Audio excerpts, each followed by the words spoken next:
So the next topic we're going to cover will be STL adapters. And all the adapters in STL implement something called the adapter pattern. And we'll talk more about the adapter pattern a little later in the course. But for now, you can go look up the discussion of the adapter pattern here in the link at the bottom of the slides. And this is basically a pattern that's described in the so-called Gang of Four book, the design patterns catalog we'll cover later.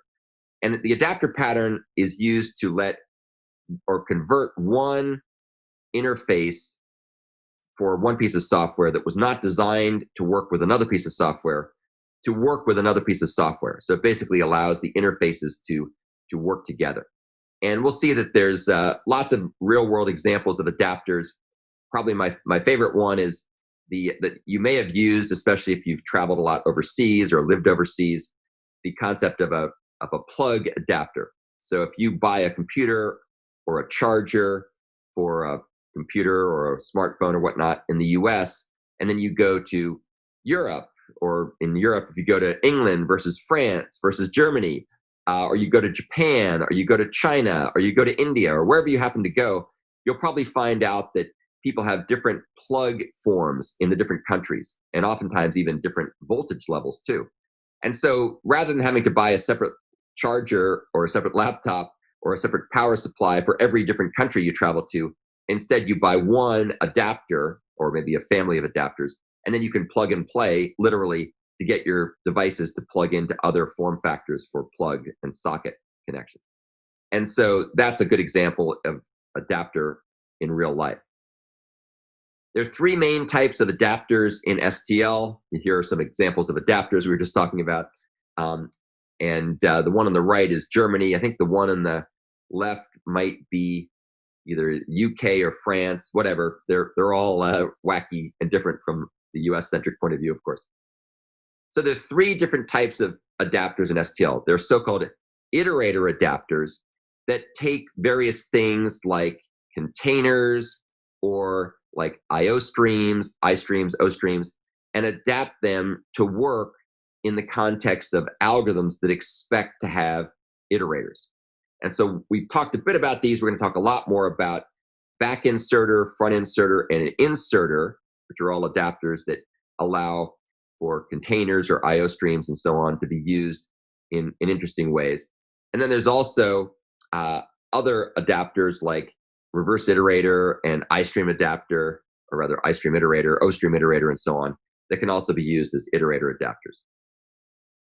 The second type of adapter are so-called container adapters. And that's why I said a minute ago, we're not done yet with containers, or not quite done yet with containers. And these are basically adapter templates that take existing containers like deck or vector or list and adapt them to have a very familiar interface without having to write any new code to do the actual implementation. So for example, we have stack, queue, and priority queue. And stack, which of course is a first in, last out, or FIFO, no, LIFO, not FIFO, LIFO data structure. And stack uses an adapter that can be used with deck or list or vector. We have a queue, which is a first in, first out data structure, or FIFO data structure. And that also can be adapted to work around a list or a deck. And then finally, we have a priority queue, which is a queue that maintains its items in sorted order. And under the hood, that typically uses a vector or a deck that can be used in conjunction with the heap mechanisms available in STL. So they turn a vector or a deck into a heap, and then that can be used as a very efficient priority queue. And we'll talk more about all these things here shortly. So you can basically think of these adapters as taking an existing class with its existing interface, like deck or vector, and narrowing it to just export out certain methods to form a different API, different application programming interface. And then the third and final type of adapter in STL are the so-called function adapters. And there's a whole bunch of them. There's negators, which can be used to take something and then negate it, to not it, to make it not what it is, it reverses it. There's things called binders, which are used to bind either the first or second parameters for use in various contexts with functors. And then there's also things like member function or pointer adapters, which can take member functions or pointers to functions and then make them work in the context that's expected for various kinds of STL algorithms. There's a funny little thing here that for binding that says duct tape. If you can't fix it with duct tape, you're not using enough duct tape. And I think that's pretty funny. As someone who's used duct tape before to repair things, that's probably very true.